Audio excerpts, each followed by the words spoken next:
Hi, and welcome to Random Roger's Big Picture Special Cinco de Mayo edition.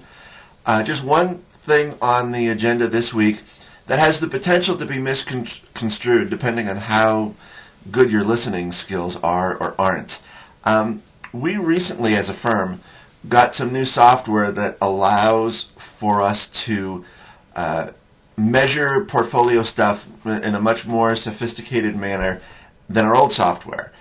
We can capture things. Maybe we should have had this all along, but whatever. That's kind of not my problem at the firm. But things like R squared and standard deviation, trainer index, Sharpe ratio, all of this stuff. And the numbers for the portfolio or client portfolios are very good. And actually, I'm surprised at how good they are. I'm not going to tell you what the numbers are because it doesn't matter. It's not about trying to shill for clients. It's more about, for purposes of the video, kind of an important thing for what you all are doing if you manage your own portfolios. The things that I talk about and the things that I implement in client portfolios, almost all of them, I think anyway, are things that are in chapter 1 of just about every finance book. Things like diversification, not making big bets, investing internationally. All of these things that are very basic textbook chapter 1 type things. And the fact is that they work.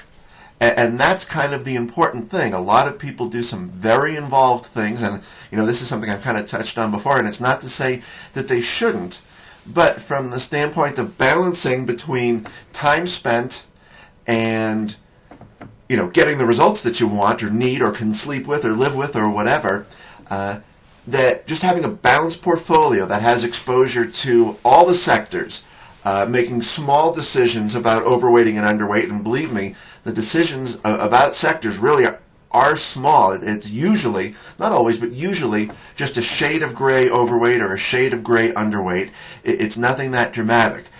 Just by opening a newspaper metaphorically and knowing what's going on with some of the other countries and knowing, energy means good things for Norway, commodities means good things for Australia, and so forth.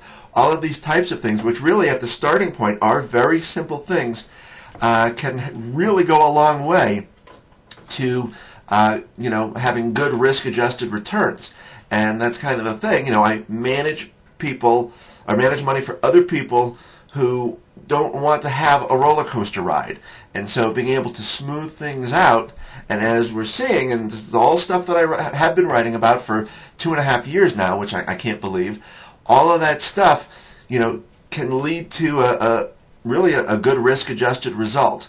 And so really that's really the only message, is the basics can get the job done very comfortably. And this is something not as a function of skill, only I think as a function of time can you achieve this. If you've got the time, by all means, I think you can do it. Your results may be a little better than me or they may be a little worse. Not really the point. It's more about getting returns and market participation that you can live with.